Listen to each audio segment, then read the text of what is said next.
un homme qui a marié une femme, qui a 2 enfants avec une femme, tu dis tu vas travailler au Canada, que tu as eu du boulot. La femme, elle accepte que tu ailles travailler au Canada parce qu'elle se dit... Ça... Bonjour famille, likez cette vidéo, abonnez-vous si vous êtes nouveau sur la chaîne et activez la cloche de notification.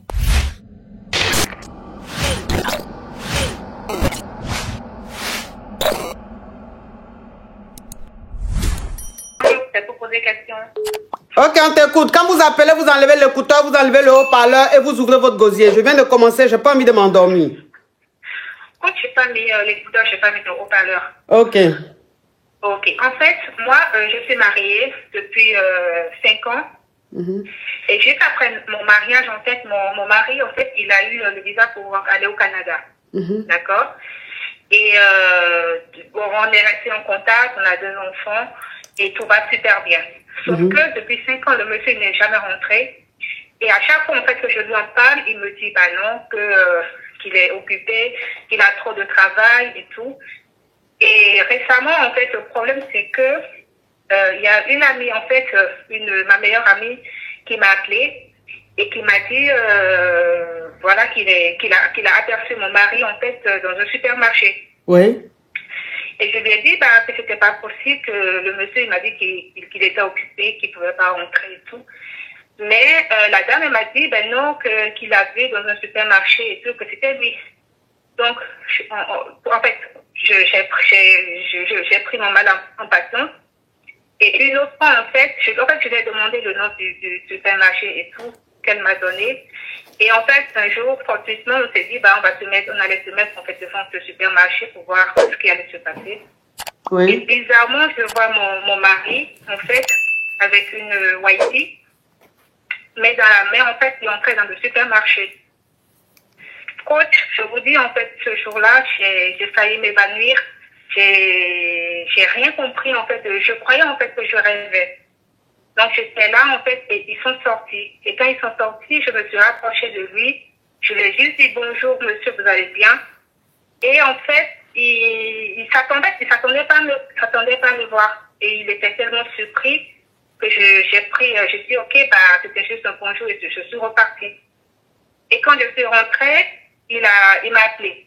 Et j'ai décroché.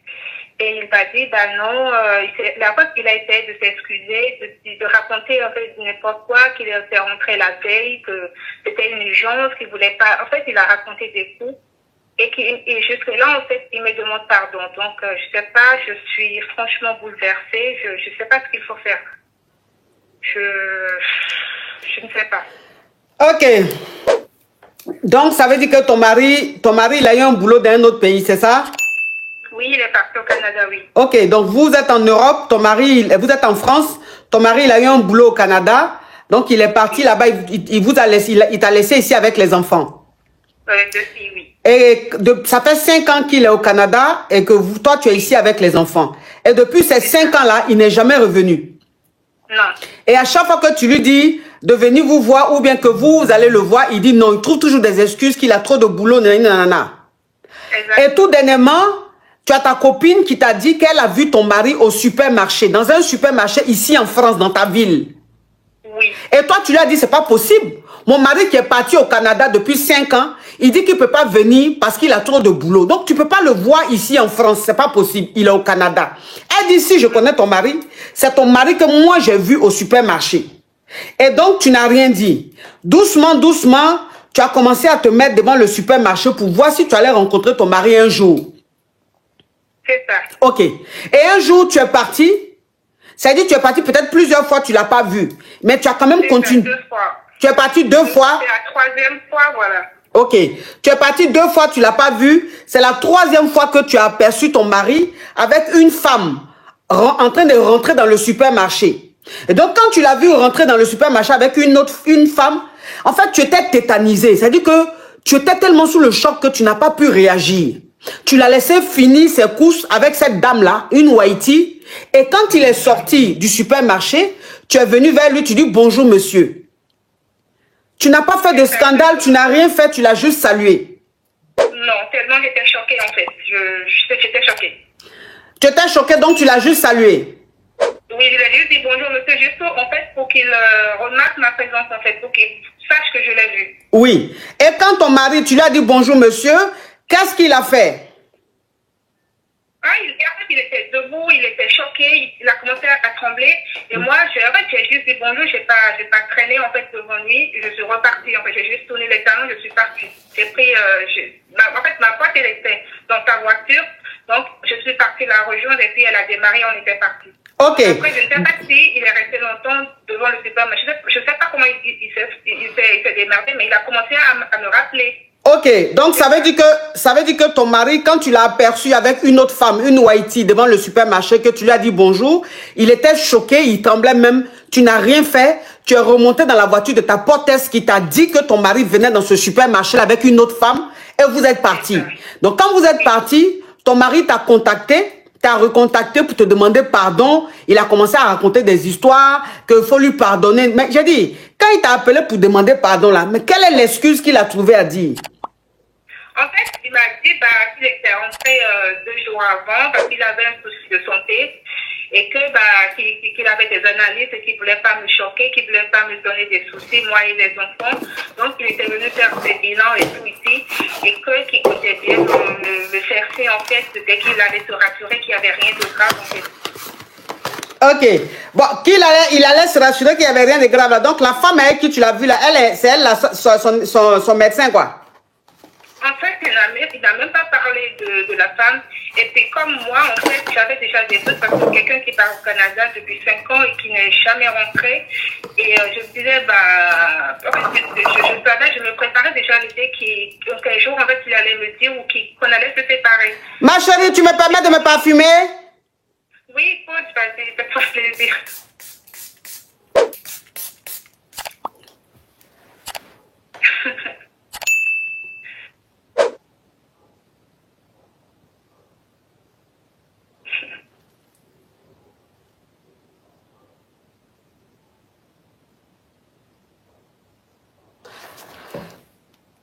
Et puis il a dit quoi? Donc en fait, là il demande pardon, il me coach, franchement, je ne sais pas, je me sens trahi, je me sens...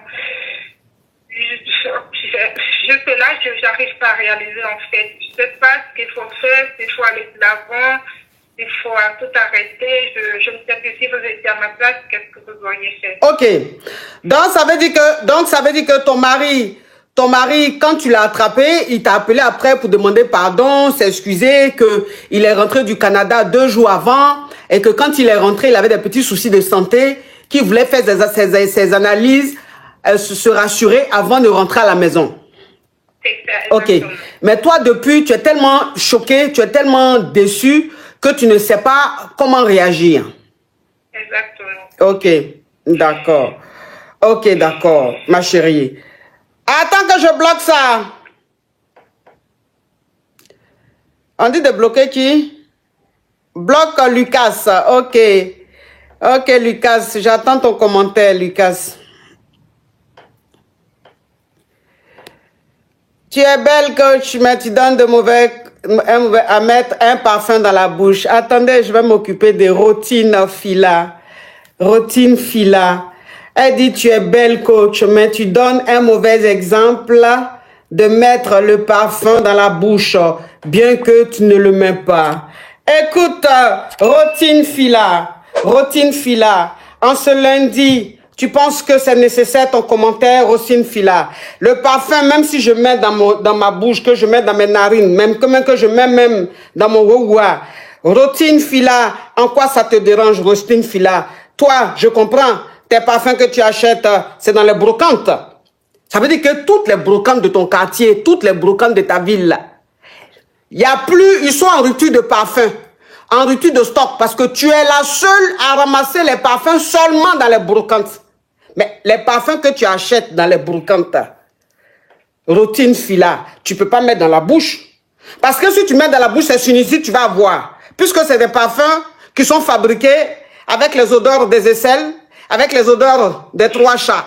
Donc, tu ne peux pas oser mettre ça dans la bouche. Mais Rotine Fila, le parfum si, je peux mettre partout même je veux. Parce que le parfum si, ma chérie, le jour où je te donne ça, franchement, l'homme même qui te fréquente, Je crois qu'il va t'emmener à la mairie tout de suite. Parce que les parfums de la brocante que tu prends, à chaque fois, tu vois que tu es le monsieur là depuis là, il ne veut pas te marier. Il ne veut même pas te présenter à ses parents.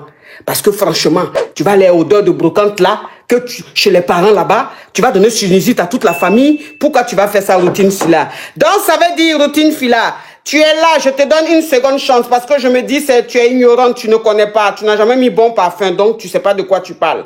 Mais remets encore un commentaire, routine fila. Tu vas voir si tu vas voir encore mon live. Tu as compris? Laisse les bonnes personnes mettre les bons parfums. Et toi, calme-toi avec ton parfum de brocante. Tu as compris? Petite criquette.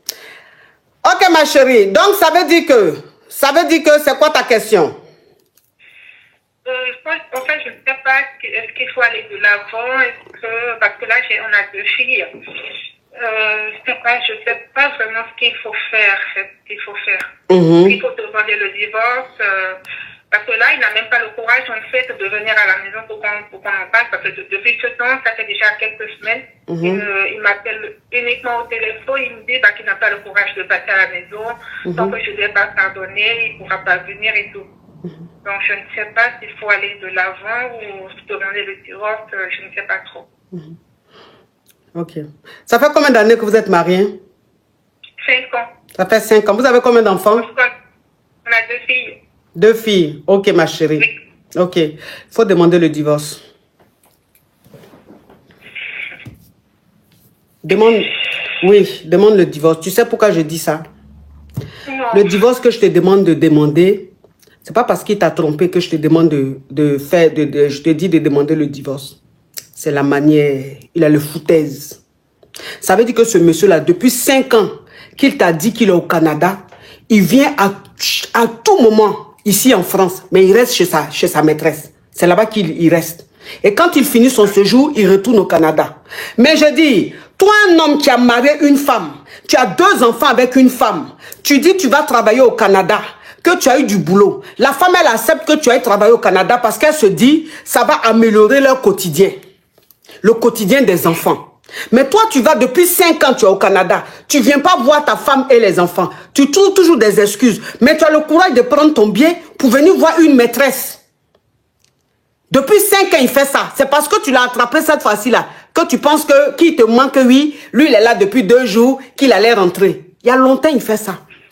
Il préfère venir voir sa maîtresse que de venir voir la femme qu'il a épousée, que de venir voir la mère de ses enfants. Donc, ça veut dire que ça fait 5 ans que tu perds ton temps.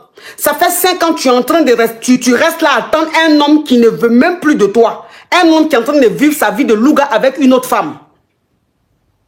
Rien que pour ce manque de respect, rien que pour cette trahison, je veux que tu demandes le divorce. Tu vas continuer ta vie. Parce que ce qu'il a fait, c'est impardonnable. Ce qu'il a fait là, c'est impardonnable. Et là, tu l'as vu avec la femme. Si tu fouilles bien là, peut-être même qu'ils ont un enfant. Oui, parce que je sais, depuis ce temps, il vivait où avec c'est sûr qu'il vivait avec cette fille. Donc, voilà. Il a une famille. Voilà. Tu es très intelligente. Donc, ça veut dire que même si on fouille bien là, cette fille-là, peut-être qu'ils ont un enfant ou ils ont 2 enfants. Parce que ça fait 5 ans qu'il est avec elle. Voire même avant. Mais en tout cas, ça fait 5 ans quand il t'a dit il va rester au Canada là, qu'il vit sa vie de louga avec elle. Et donc, un homme comme ça, tu ne peux jamais lui pardonner. Tu demandes le divorce. Vous avez 2 enfants, il va payer pension alimentaire. Comme ça, quand il va finir de payer pension alimentaire bien salée, on va voir quel argent il va prendre pour s'occuper de sa maîtresse.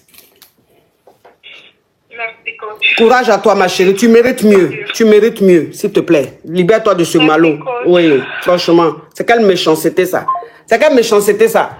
Tu peux bloquer la vie d'une femme pendant 5 ans, elle ne fait rien, elle ne grée pas, elle dit j'attends mon mari. Pendant que le mari, lui, chaque semaine ou chaque mois, il est à Paris. Il est en France avec sa maîtresse. Non, mais franchement, mais on est où là? On est où là? On est sur quelle planète? De Kirikou ou de Maya l'abeille? Allô? Il y a chose, Aninou. Il y a une personne qui est sur TikTok ici qu'on appelle Aninou. Depuis j'ai commencé le live là. Elle écrit seulement en commentaire, tes boucles d'oreilles c'est des originaux. Ça fait au moins 50 000 fois elle écrit le même commentaire là. Ça veut dire qu'elle a fait copier-coller et puis elle met seulement. Tes bouts d'oreilles, c'est les originaux. Tes bouts d'oreilles, c'est les originaux. Bon, si les bouts d'oreilles que j'ai portés, si c'est les originaux, c'est pas les originaux. Ça va changer quoi dans ton quotidien? Anino, ça va changer quoi dans ton quotidien? Ça va enlever quoi dans ta poivreté? Ça va enlever quoi dans ta poisse? Ça va enlever quoi dans ta vie de crabe et de crabettes? Ça va changer quoi? Moi, je ne comprends pas. Quelqu'un a porté ses bijoux. Depuis, là, tu es en train d'écrire, même commentaire, là, tes bijoux, là, tes bouts d'oreilles, c'est les originaux, c'est sorcellerie en plein jour, tu fais what? C'est quel nouveau modèle de jalousie? C'est quel modèle de jalousie? Voilà Ouma Gouja. Il dit, faut te calmer. Ouma Gouja. Ouma Gouja. Quand on dit les noms agissent là, c'est pas faux, hein. Ouma Gouja. Attends, toi, je vais te répondre et puis je vais te bloquer. Quand on dit les noms agissent là, Ouma Gouja, c'est pas faux. Parce que comment toi seul tu te lèves, tu crées ton réseau social. Et puis il y a tous les noms, tous les surnoms, hein. Toi, c'est Ouma Gouja que tu mets. Pourquoi? Parce que toi-même, au fond de toi, tu sais que tu es un Gouja. Ouma, Gouja, crabe, criquet, les batraciens. Ouma, où tu es là? Ouma, on est bientôt à la fin de l'année. Ouma, depuis le 1er janvier, jusqu'à, on va dire aujourd'hui, on est en octobre. Ouma, as-tu déjà porté une chaussure en cuir? Ouma, de toi à moi, tu me réponds. Tu me réponds de toi à moi. Depuis, on va dire 1er janvier 2024, jusqu'à on est en octobre, jusqu'à on va rentrer en 2025 là. Ouma, as-tu déjà porté une chaussure en cuir? Ouma, je crains. Je crains. Parce que c'est les cartons. Les cartons. Les cartons. Les cartons. Ouma, pourquoi toi quand on rentre chez toi? Ouma, on se dirige vers ta chambre, Ouma. Tes chaussures là. Tu sais que toi, tes pyros de la Guadiana qui sont alignés là, déjà même qu'il n'y en a pas trop, hein. Donc peut-être que tu as 3, 4 pyros de la Guadiana. Mais tes pyros de la Guadiana, c'est que toi seul quand on voit tes chaussures là, devant ouvert comme ça. Devant ouvert comme ça, Ouma, tu ne penses pas que toi-même, ce que tu es en train de faire, tu vas créer quelque chose dans ta vie? Parce que les crocodiles même qui sont dans l'eau, toi-même tes chaussures ont même gueule que le crocodile. Mais vers la fin, Ouma, dans ton sommeil, est-ce que les chaussures là vont pas venir ouvrir c'est-à-dire que la devanture de leur est-ce qu'ils vont pas venir même toi-même te dabat? Parce que franchement, les chaussures sont fatiguées de toi, Ouma. Les chaussures même sont allées porter plainte pour dire on a besoin de retraite. Parce que Ouma nous porte. On est ouvert. Ouma nous porte. On rentre dans l'eau. Ouma nous porte. Pour dire mais va nous amener chez même un cordonnier. Ouma connaît pas ça. Il dit, il s'appelle Ouma Gouja. Il n'y a qu'à voir encore un commentaire que tu vas mettre sur mon live. Il faut te calmer. Tu vas voir si je ne vais pas te bloquer. Pour le moment, je te donne une seconde chance. Hein, Ouma Gouja? Le plus grand porteur de Guadiana, des pyros de la Guadiana. Quand on dit pyro de la Guadiana, va chez Ouma. Oh, il a fini avec ça. Un vrai pyromane. Merci d'avoir regardé la vidéo jusqu'à la fin. Si vous avez aimé, likez, abonnez-vous et activez la cloche de notification. À la prochaine.